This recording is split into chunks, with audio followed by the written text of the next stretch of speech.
Hey guys, welcome back to another episode of 5 Drinks or Midnight. In the show, we bring the questions, guests bring the drinks, we try to wrap up before midnight.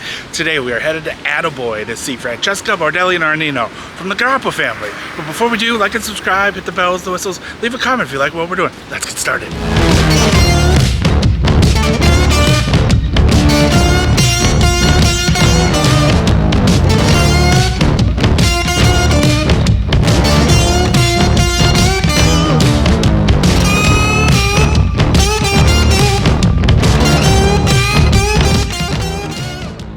Francesca, thank you so much for joining me. 5 drinks at midnight, 5 drinks, 5 questions, midnight, whatever comes first. Thank you so much for joining us at Attaboy. Huge fan.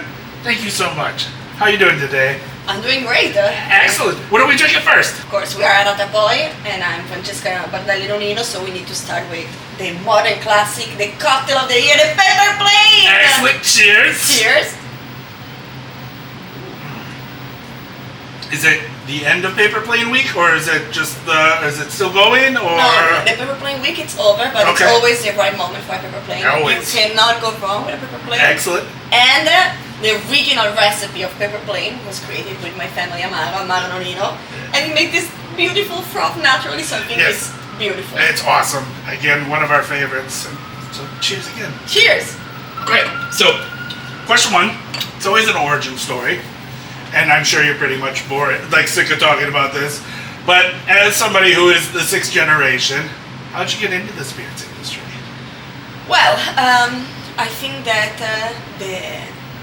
it's in my blood. It's in my blood, but it's not like it was mandatory for me. Okay. It was not like you have to work for the family business. I felt that in my heart. Okay. Also because working in a family business, I always say it's like the best and the worst at the same time, you know. It's a lot, but it's like a life mission in a sort of way. And the origin story actually started 128 years ago. Excellent. With my great grandfather, Orazio Nonino, that was a Sotani, was a farmer that used to go with a poxy on wheel from vineyard to vineyard to collect the palmas, and in exchange of the palmas he was giving the Grappa was distilling. So from that, and nowadays we are the first Italian distillery and first Grappa brand and being recognized as the best distillery of the world 2019 world champions. And like everything for us, it's around Grappa. I know that you know us more for the delicious and amazing Nonino, Aperitivo Nonino, but we are born as a Grappa family. Okay. And my grandparents transformed this spirit from what was considered just a poor product, what the farmer used to drink to fight the cold and the hunger, into a spirit that today represents Italian excellence all over the world. And thanks to Grappa, we also came to the United States and we started also promoting the Amaro Nonino. It's a completely different product, but I think we're gonna have the chance to talk about that.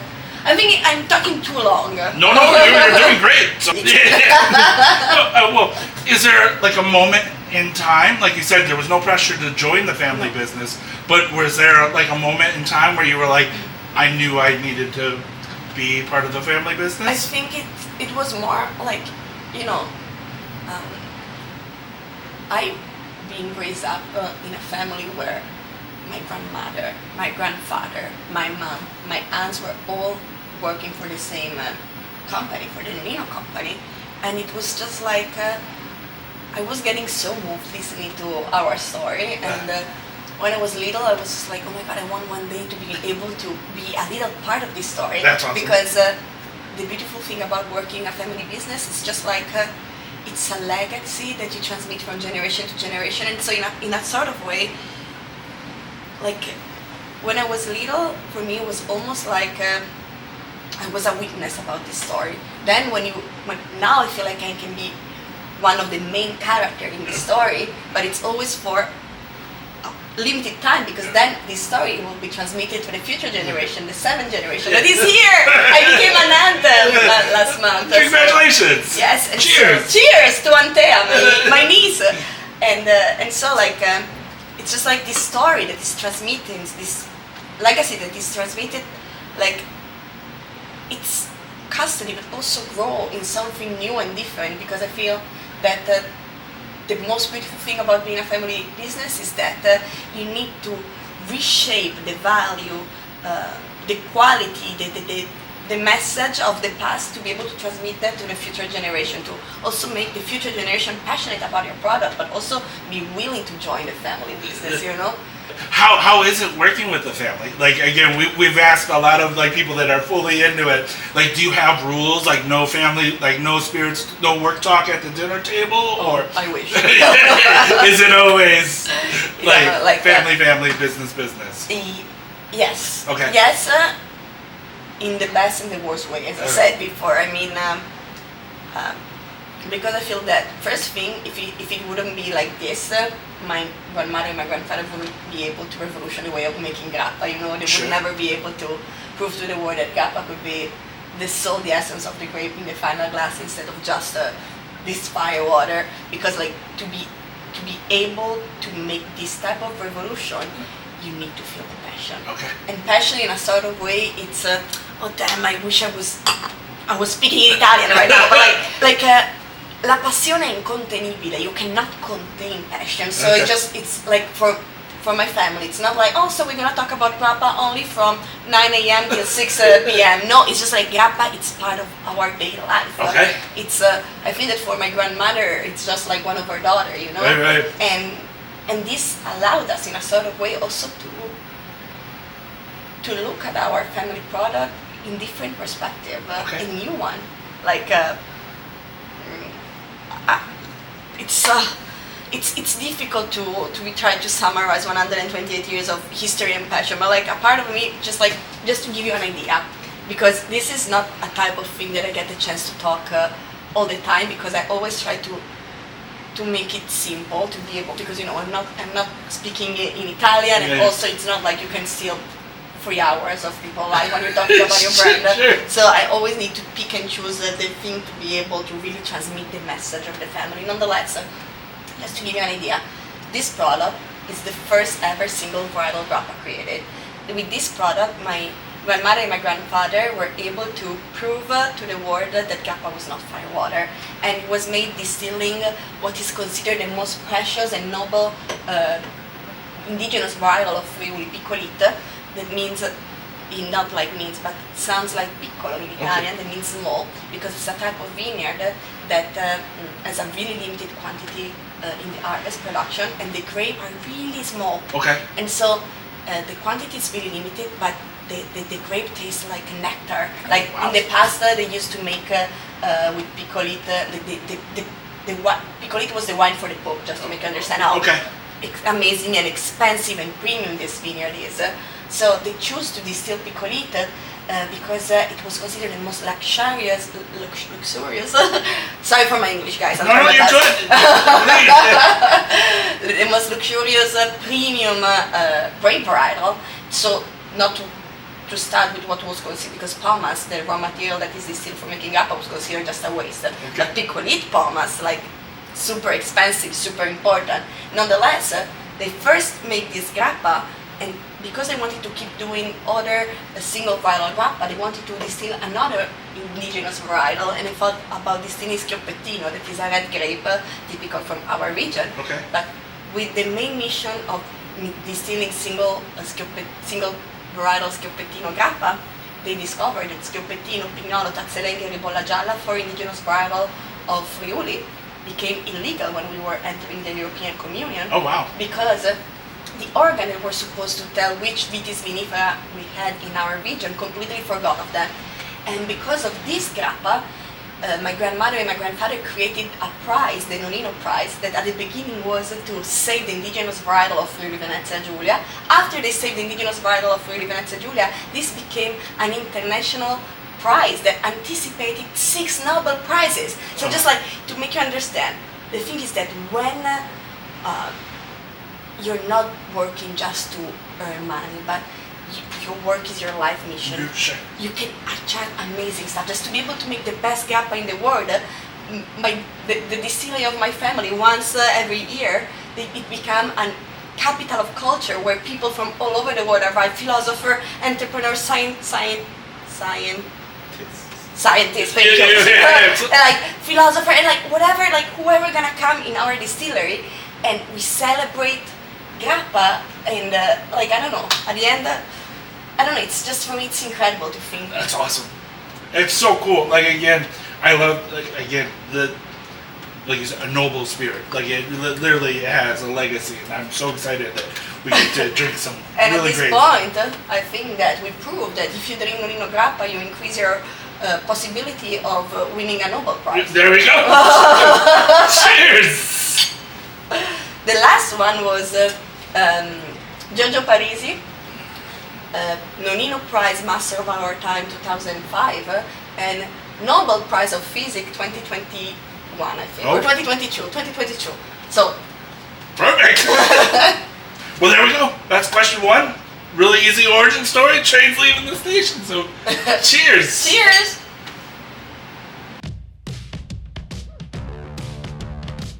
Question two, drink two. What are we drinking? So we're drinking an espresso martini made with Grappa Nonino Merlot. Excellent. Also because, I have to say this, so Grappa and coffee is a pairing that is all the time, and like, nobody in Italy put vodka in coffee, we always put Grappa, so Grappa, okay. try your espresso martini with Grappa Nonino, please.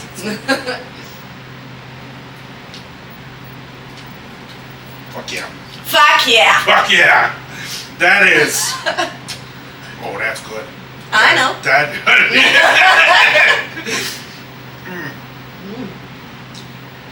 Oh.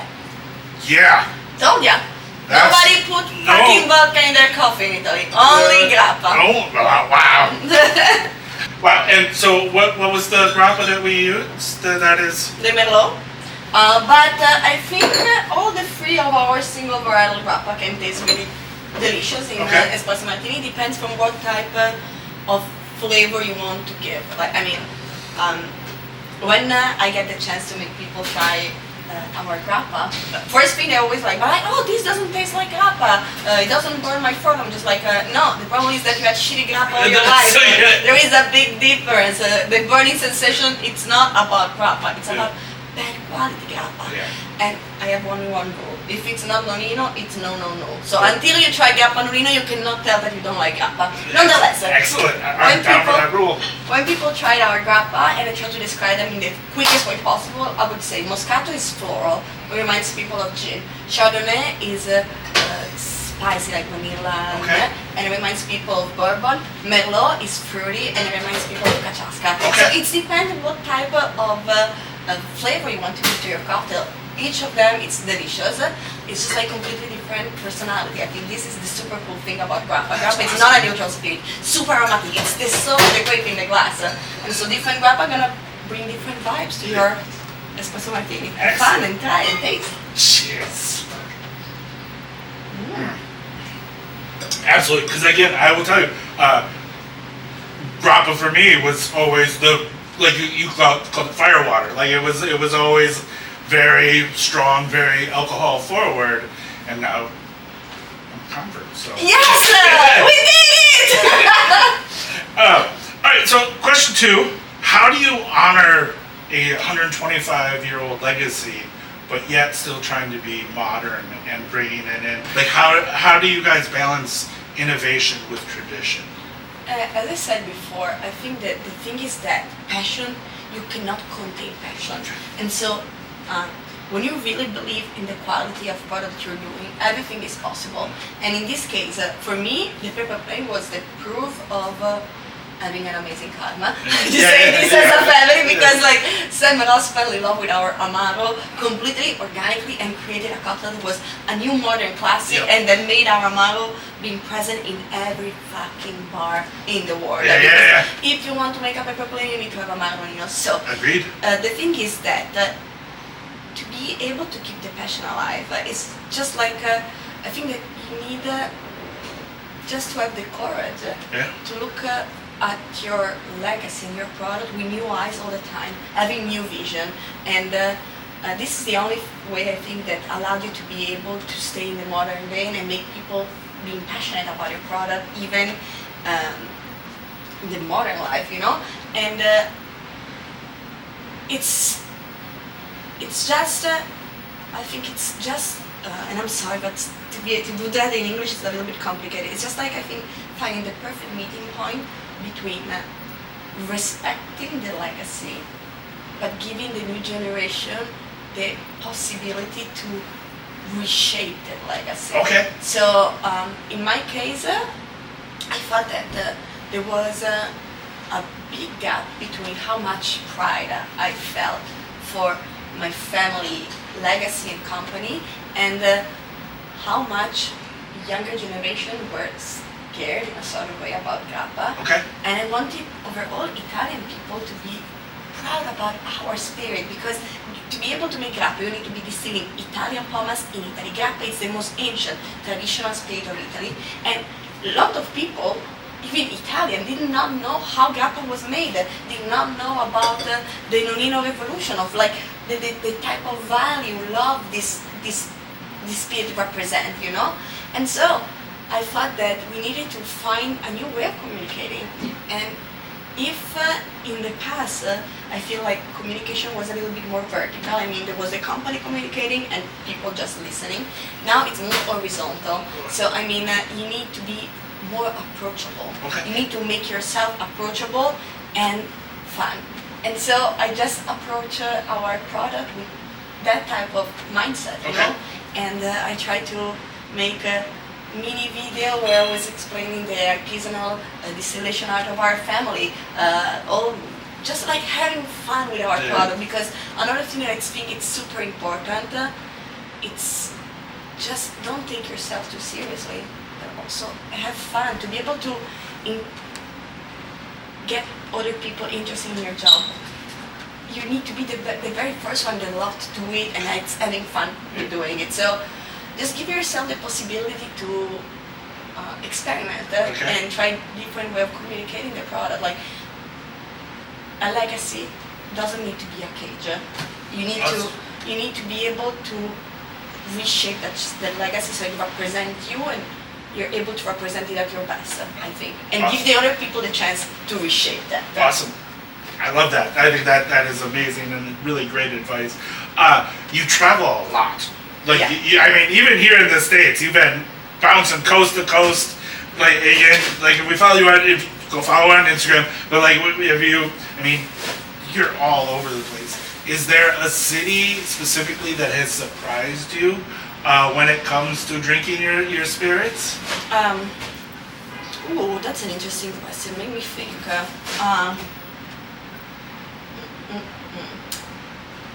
Okay. I have to say, like, first thing, I have to say that I just love coming to United States because even if we have a really great reputation, we still are a small family business. And that means that we do not have the budget to do crazy marketing investment. Everything is about sharing passion and be able to connect with other people's passion. And I think that here in the States I got a chance to meet so many passionate people, passionate bartender, knowledgeable, that were eager to learn more, and that to me is the best audience ever, so thank you so much. Nonetheless, I have to say that one of the cities that surprised me the most was, in this case, Baltimore. Okay. I got the chance to try so many different cocktails made with our product that were able to not only highlight our grappa, but also to me, I got the chance to try so many different cocktails that were, I think, the most beautiful liquid fusion between the culture of Baltimore and our tradition. I mean, I was still able to taste our family product. I mean, it's really important because when you mix good stuff, you want to be able to taste the product. Sure. But with a kick, with a twist, with a vibe that was super new and interesting for me. Like, so yeah, Baltimore.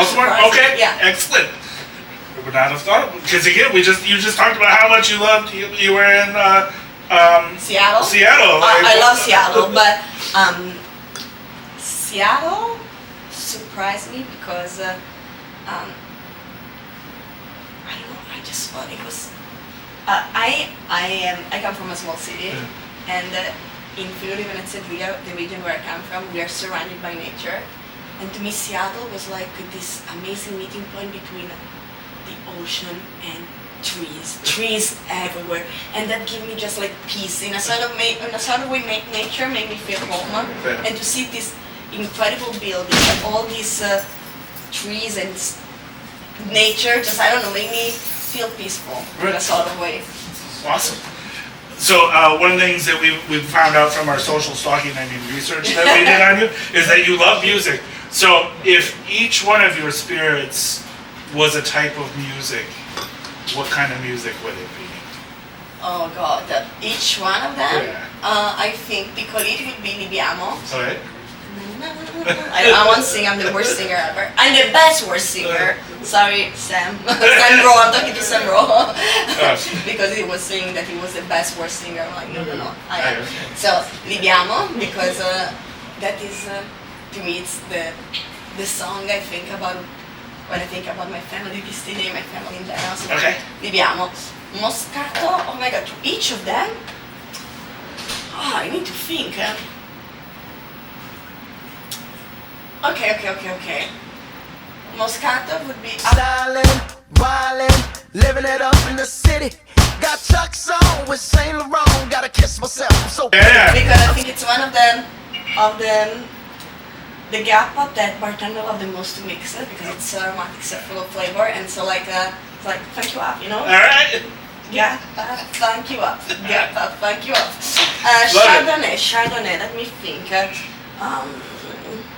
Chardonnay made me think about something to, even if it's super, like all of these Grappa are amazing in cocktail. Chardonnay made me think about a cozy night in front of a, what do you call it this?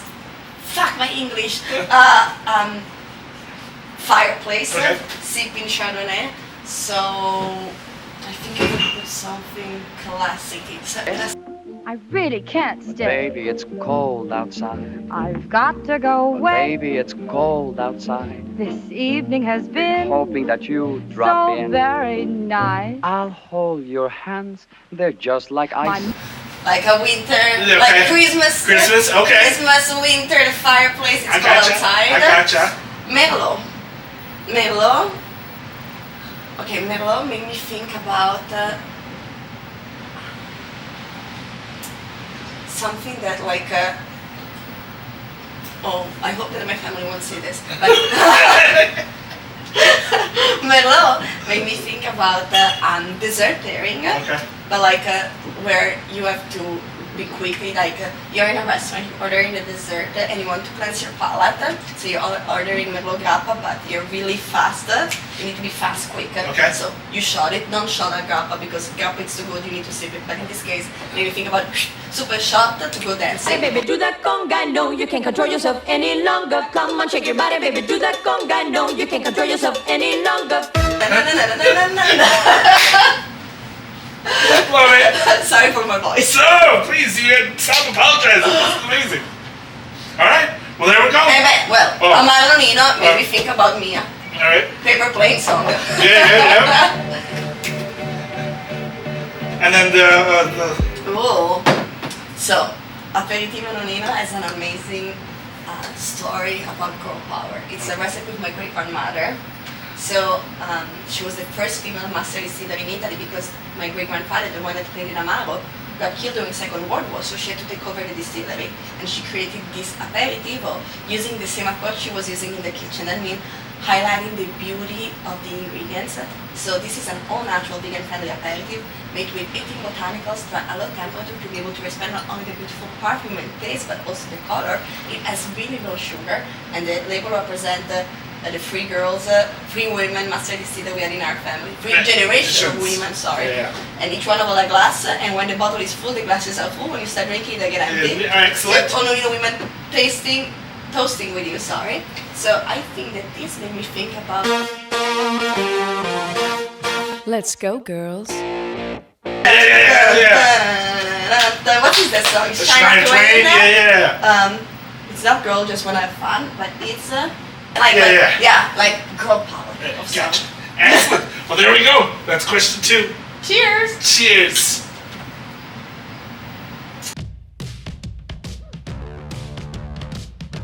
Question 333. What are we drinking? So we're drinking a West Palm. This is a Cheers. cocktail made with Aperitivo Nonino, my great grandmother recipe, with grapefruit soda. So I am a bartender. I did a 40-hour course, so I am a shitty one. And this is my to-go cocktail. I mean, 2 ingredients, super lazy, super delicious. It's super delicious. This is fucking great. Cheers. But this is dangerous because you finish to drink one, and just because my great grandmother recipe has really little sugar, you want to drink another one, and another one, and another one. They're what we call crushable. So Yes, like crushable. Love that. we will nail it. Yeah, we can get those. Yeah. In a day like today, they're perfect. So. All right. So question 3, we call it our talking trash segment because we've had 3 drinks, so we're a little bit more friendly and open with each other. Not really. We're not going to talk about sugar. Do you think that the global spirits world is finally ready for a full grappa movement? What does it mean, full grappa movement? Like that your brand is finally going to be recognized not as fire water, but as like a true kind of spirit. So the thing is that. Feel stupid asking that question. But Okay, how much cocky can I be? You're very confident. Okay, so the thing is that I believe.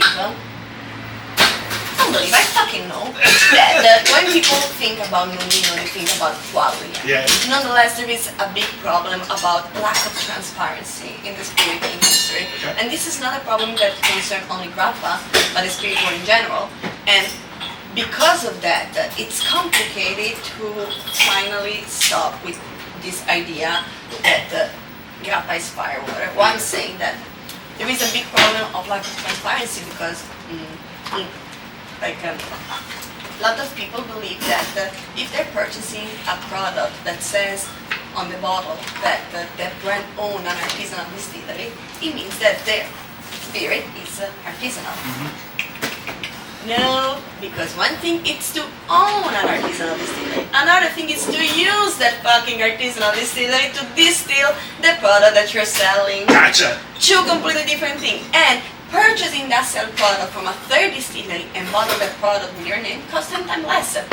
So do not trust someone that says that they own an artisanal distillery.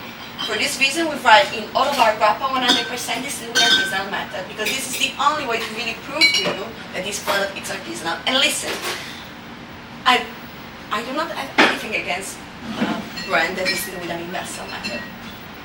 But I'm against what I call the artisanal sounding, to try to make people think that your product is artisanal when it's not. So we need what I would wish, honestly, to have like a set of rules that it's real for all the spirit. I mean, I wish that people would be that it would be mandatory for a brand to write the name of the distiller and the name of the bottlers, to write if they put caramel color in their spirit or not, to stop having to tolerate fucking crazy number in the bottle that does not mean anything. They're just trying to make you think that the product is aged when actually just like spirit and caramel. Right. I wish there still will be people that want the industrial product or they would like to have a little bit of caramel in their grappa or in their spirit. And there is nothing wrong. What I mean is, you need to know what you're drinking. I think that drinking responsibly doesn't only mean to drink in moderation, but also drinking with knowledge. Consumers have the right to know what they are drinking in a transparent way. I think we need to stop to be able to use misleading information to make you think that a product is different from what it actually is. Okay. Awesome. You nailed it. Perfect. Cheers! Cheers. Yeah, that's the only thing I have. Question 3, and you fucking nailed it. So, Yay! cheers. Thank you. This makes me happy.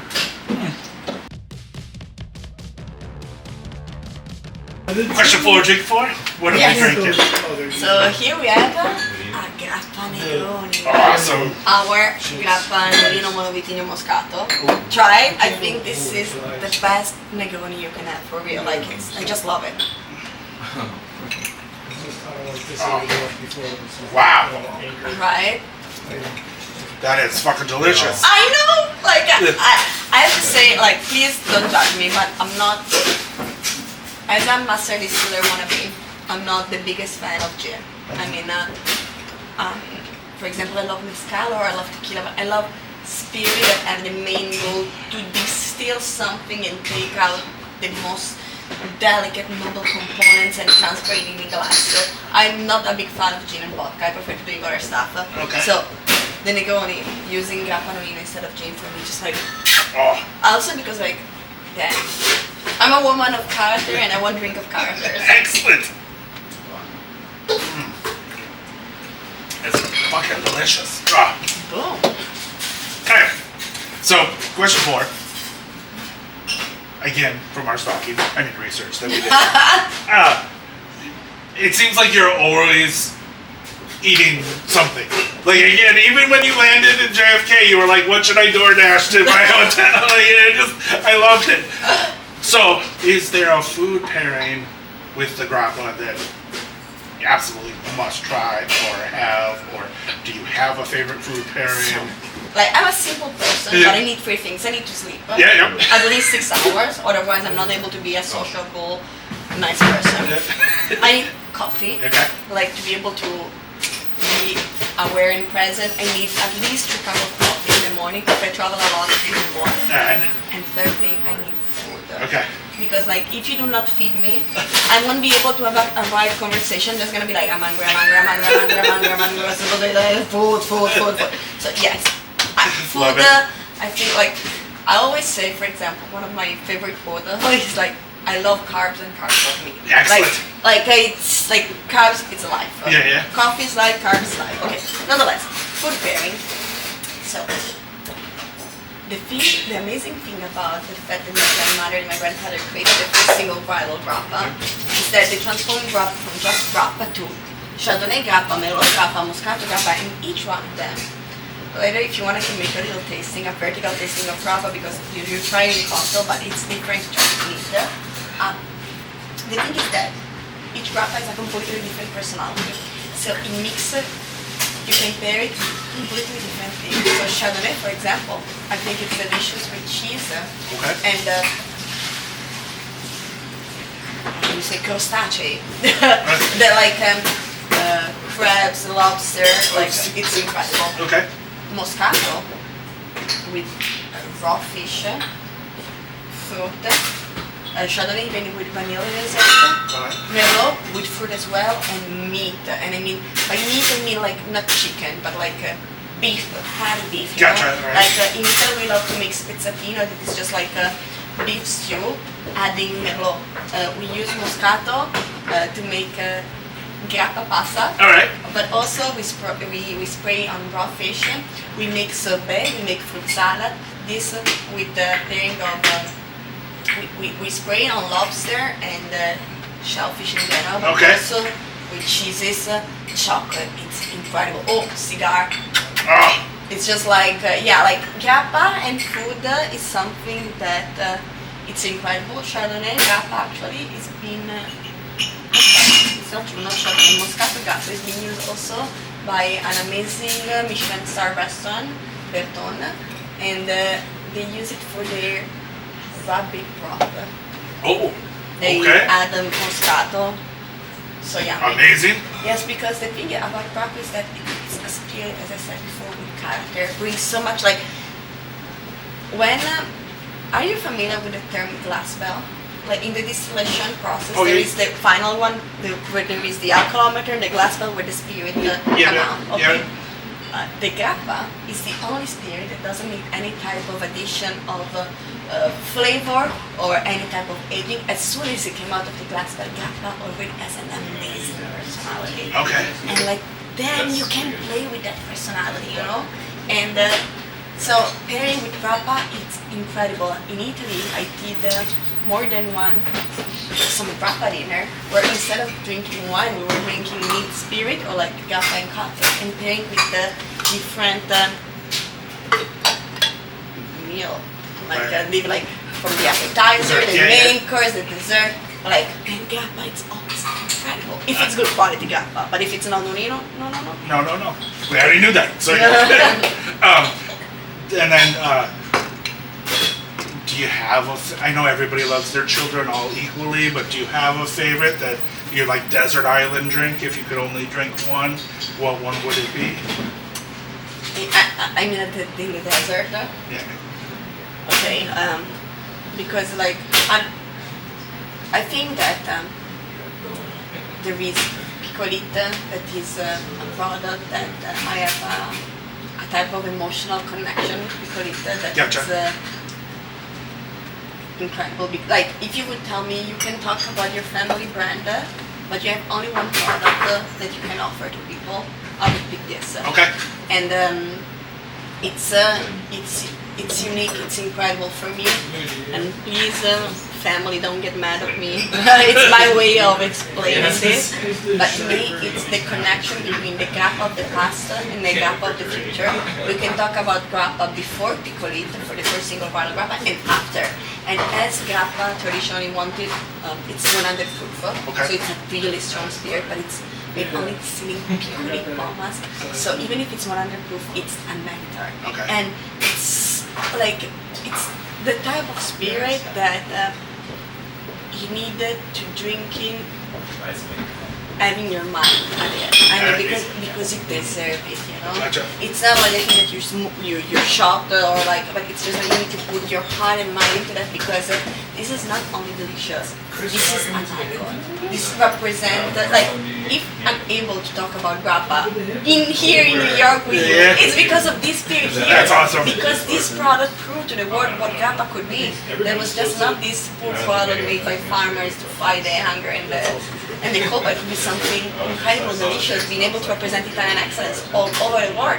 And it does represent Italian excellence, and I don't know, so like, yes, Picolita. All right, awesome. Well, there we go. Question 4. Cheers. My guess is that they're gonna. Question 5, drink 5. Last drink of the night. What are we drinking? So in this case, I didn't choose a cocktail, but I chose a product. Meet Pure Grappa, our legendary Grappa, the first single viral Grappa ever made Picolita. And I choose this because we're all about being better in mixing Grappa, and I hope with you to inspire many other bartenders Yes. to discover Grappa and appreciate how delicious it is. And I think that to be able to create the next modern classic that's gonna be with Grappa Nonino, you need first to understand how incredible this product is, have it neat, to try to figure out all the perfume, taste, nuances this product inspiring you, and then build a cocktail to be able to make this perfume and taste shine bright in the cocktail. The main goal when you're mixing Grappa Nonino is to be able to still taste the Grappa Nonino, but decreasing the alcohol content to make it more smashable for people that are not used to high-proof spirit. So this is an invite to you to be great mixing Grappa. Cheers. This is 100 proof. Oh, that's delicious. Right. That does not taste underproof. I know! So that is really good. Wow. Wow. I know. Can you imagine, like, I want just to take a step back. Can you imagine for people, like when my grandmother, my grandfather made the first single bottle Grappa, and people were used to having this fiery spirit when we were making Grappa, and they made this, and people were enjoying this, and be like, can you imagine how mind-blowing this must have been? Yes. Wow. 100 proof, but not fire water. Not fire water. That is No. really damn good. Fuck yeah. Awesome. All right. I want to do the another chin chin. Oh, sorry. Yay!